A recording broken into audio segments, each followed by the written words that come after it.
with Sokrati in particular, the kind of mentorship program that we have, and you will hear it from everyone, we have got a very good set of people who are mentors to new joinees, particularly the internship program that we have, and that applies not only to the domestic market but also to the overseas, the international markets that we serve.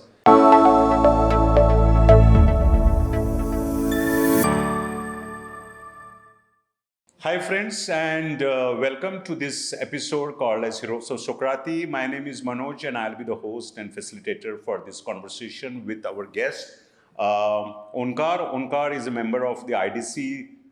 He's also a member of the leadership team. First of all, welcome you to this episode, and thanks for taking out your time. What we'd like to hear a little about is what do you manage? What is your organization into? What is the line of business? Is what our audience would like to know from you.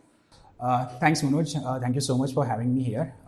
And to speak about myself a little and the organization, like you mentioned. Sure. So basically, I'm part of IDC, and what we do is we support all our onshore entities, including US, UK, Singapore, for example. Of course, there are various teams that do that support these entities. I primarily work with US and. We have a team of 9 people right now. We are, of course, growing and expanding. We started with 6 at the start of this year, sure. And we are planning to add more people as we go along. Fantastic. Very great. Nice. In fact, that's the very positive thing that which you said. So what I would like to hear your thoughts is that this last 20 months, can you articulate one or two challenges? I'm sure there will be many, but we want to hear one or two key challenges, and how did you go about dealing with them? Yeah, like you said, this has been a never seen before kind of thing.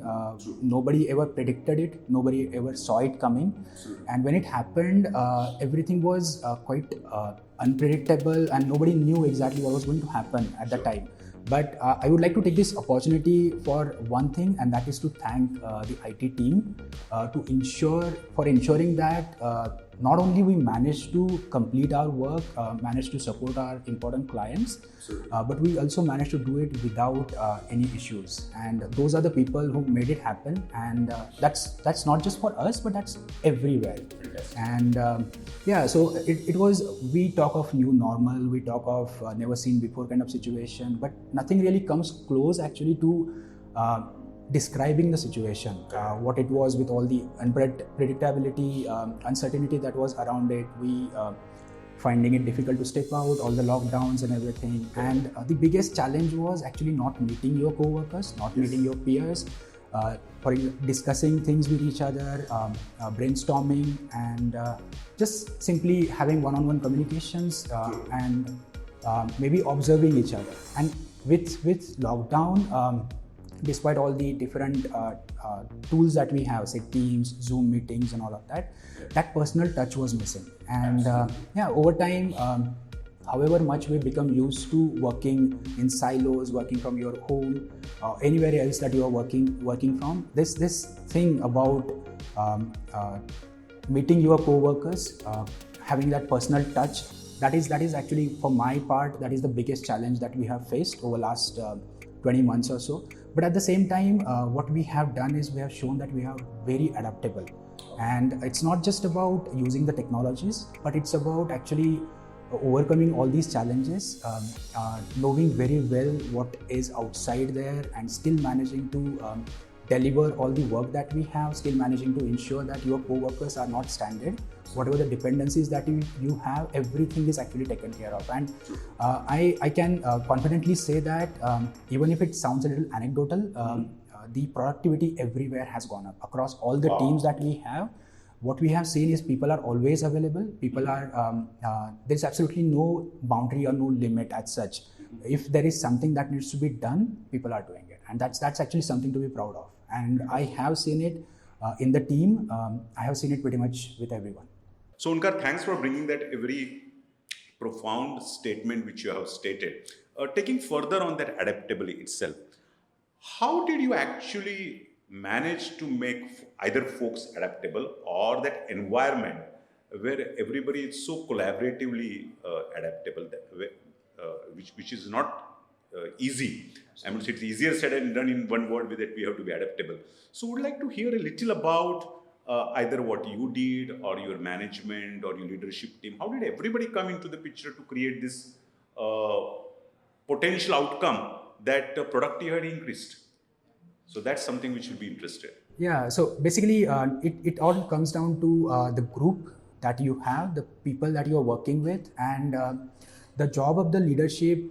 Everybody actually made sure that people had all the tools that they needed to ensure that they are connected, they are always online and everything, and their work did not suffer. But at the same time, it always comes down to the end user, or the person who is actually completing the task, the person who is actually responsible for getting things done. So whether you are a manager, whether you are part of a leadership team, it's always important to have, and it's you cannot thank enough for the people that you work with, for the people who are in your team, ensuring that the actual task is done and done on time. So when it comes to adaptability, these are the folks who deserve all the credit. They ensured that even if initially we faced some internet connectivity issues maybe, or some infrastructure issues, for example, with all these tools coming in place, nobody really had any idea exactly how long this is going to last and everything. But people ensured that they took complete control and they gave it their best. So when you have a bunch of people like this working with you, it makes everything so much easier. So the leadership team came up with the policies, and the managers or the other stakeholders, for example, they ensured that those policies were percolated to the individual team members, and everything really went smooth. So a little what I would like you to highlight is that you mentioned the kind of business you are is in onshore, and the kind of perspective where your client is not locally based over here. How have they been supportive in this whole journey? Empathy is one of the most important factors when it comes to a very stable or healthy work environment. And I am happy to say that it's not only internally, but the clients have also been very empathetic towards whatever is happening. People have at least initially, people reduced their expectations while things were coming on board. Like I mentioned, all the infrastructure and everything was coming in place. But at the same time, they ensured they gave full support to the team that was working offshore, and not only support in the sense they pushed back on deadlines and everything, but there was an emotional part of it as well, wherein people inquired about each other, people ensured that everybody was feeling comfortable, and everybody had a sort of safe place to talk about and discuss if there are any issues. Because as we saw, a lot of people faced medical issues. There was a lot of other responsibilities that people had to fulfill. But at the same time, because of all the support that was extended, it became possible for people to do their jobs as well. Yeah, and the client support definitely played a huge part in it. So great. I think, Onkar, we have fairly good understanding about the kind of business, the challenges, the turbulence we went, and how did we go about it. Now, what I'll be interested to hear from you is very specifically one or two elements which you feel your leadership team or your management or your managers who stepped in to set some kind of roadmap in this whole turbulence of uncertainty, which is taking now where we are and will take further. One of the most important things that the leadership team and the whole management team did was, I would say, creating a culture.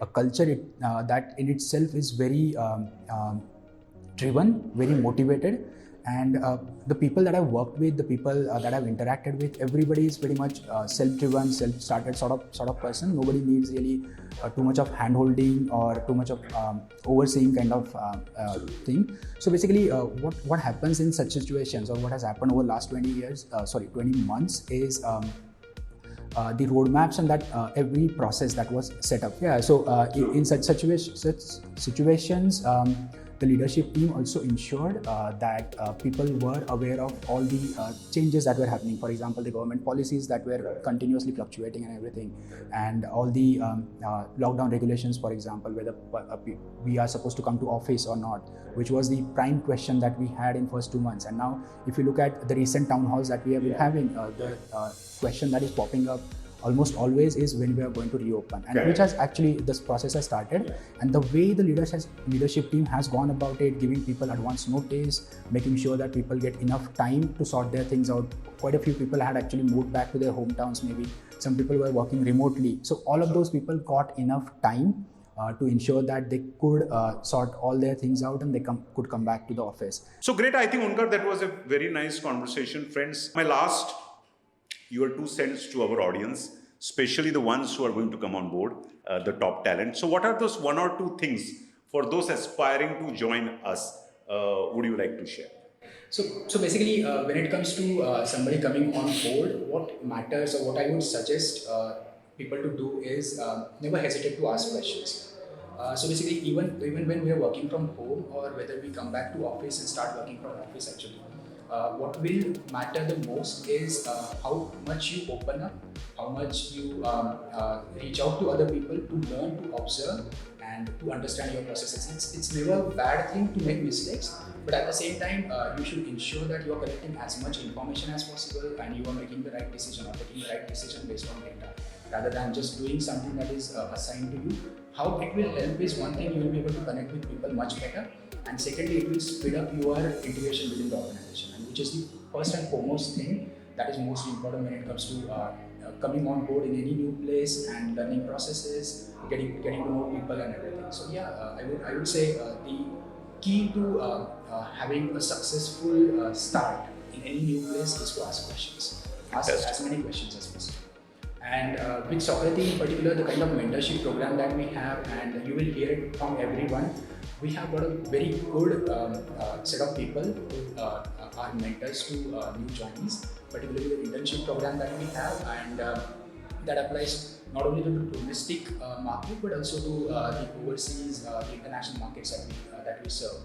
And as an intern, when you come on board, make sure that you stay in continuous touch with your mentors. You follow up with them, you ask for work, and just make sure that you are the one who is driving your integration into the organization rather than it's being the other way. Absolutely. Great. I think, folks, that was Onkar with us, and you are watching the episode of Heroes of Sokrati. So once again, thanks, Onkar, for taking out your time, sharing your inputs. It was a valuable conversation, and stay tuned for our further episodes of Heroes of Sokrati, where we get our own folks who share their journey and life at Sokrati. Thank you. Have a good day. Thank you, Onkar, for the beautiful donation. Thank you so much. Thank you, madam.